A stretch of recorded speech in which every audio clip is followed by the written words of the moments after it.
Let's learn this little riff here. It's really neat. That's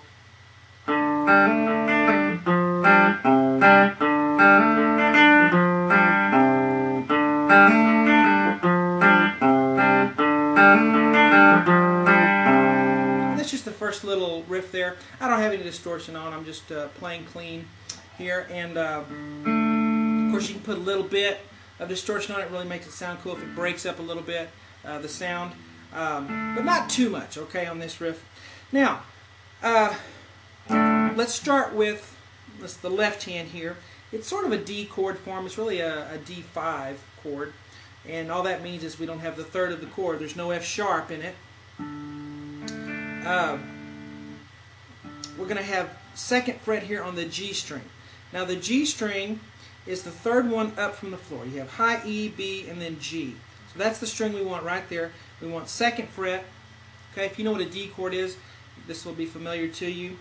We're going to skip the high E. We're not going to use the high E string at all for it, okay?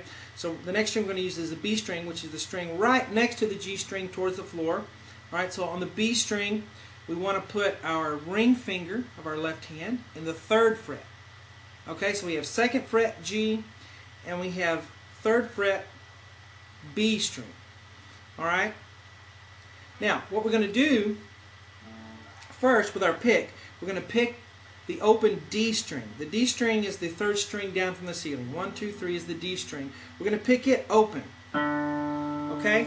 So that's open. The next thing we're going to do is we're going to lift up this first finger, and then we're going to put it back down in a second. But lift it up, and then I want you to pick the G string and then hammer down that first finger right after it. Like that. So we go open on the D, then the G string will be open, and then hammer down with that first finger on the second fret there, on the G string. And it actually makes a note. So we pick once here on the D, we pick once on the G string, and then the third note is made by the left hand. Now if you do it really slow and go, then you don't get the note. So you have to do it fast, you have to hammer. That's why it's called a hammer, because you're hammering down that string like that. Alright, so we pick the D, we pick the G string, hammer 2. The next thing you do is pick the open D again. Okay, so pick the open D after that. So let's put it all together. Here we go, open D, open D, open G, hammer, and then open D. And then the next thing we're going to do is pick the B string here. Okay, so let's start over and add that onto it. Open D, G, open hammer 2, open D, B string 3, and then open G will be after that. Alright, so we have, again, slowly, and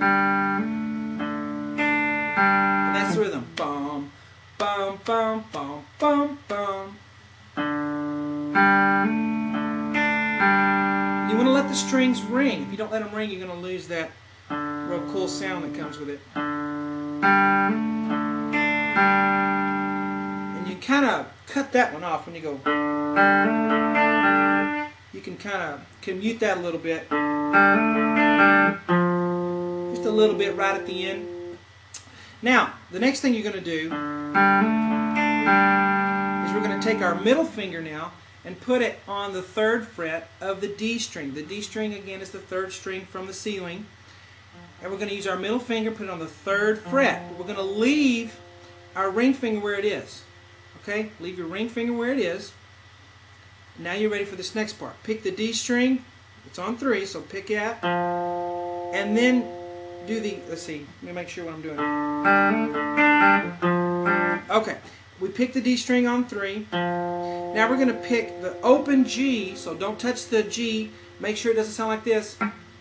You're accidentally muting it with the middle finger. So curve your fingers around, get off that G string so it's open. And then we'll have open G with the B string on 3. See that? Okay? So we pick the D and then these two together. Alright, almost done. Now we're going to take this middle finger and put it on the A string on 3. Okay? So third fret on the A with the middle finger. Got that? After you pick that, then we're going to go back up here and pick the open G and the B string again. You can just pick it again. Okay? So the first half, the first third of the song goes like this. And then the second third of the song, put that middle finger here on 3 and do this. And then the last third of the song, you go to the A string and do that. And that's the riff. Okay, so you have.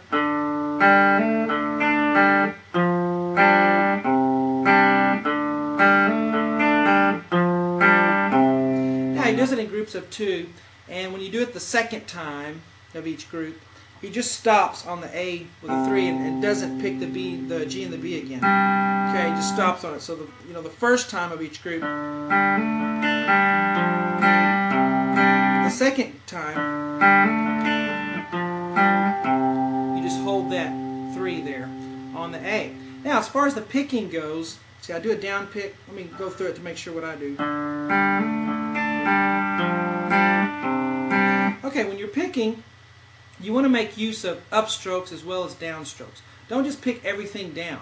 And especially when you're at the top of a group and you're going to go back to a low string, do an upstroke, because that momentum will send you back down to where you need to be for the next part.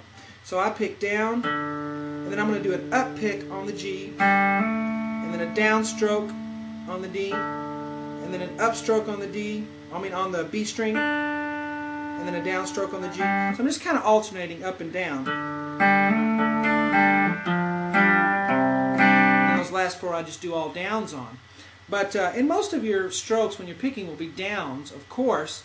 But whenever you have a lot of notes in a short time, you want to make use of that upstroke. So one more time for you, really slow. And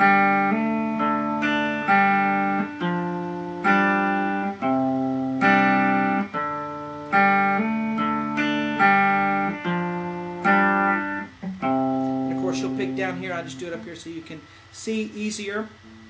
And also you can put some mutes in there. I kind of mute there at the end of the sections. And I mute by coming down with my right hand palm on the strings. So you can play around with that a little bit. So that's a really cool riff to that song. And I encourage you guys who just like the new music today,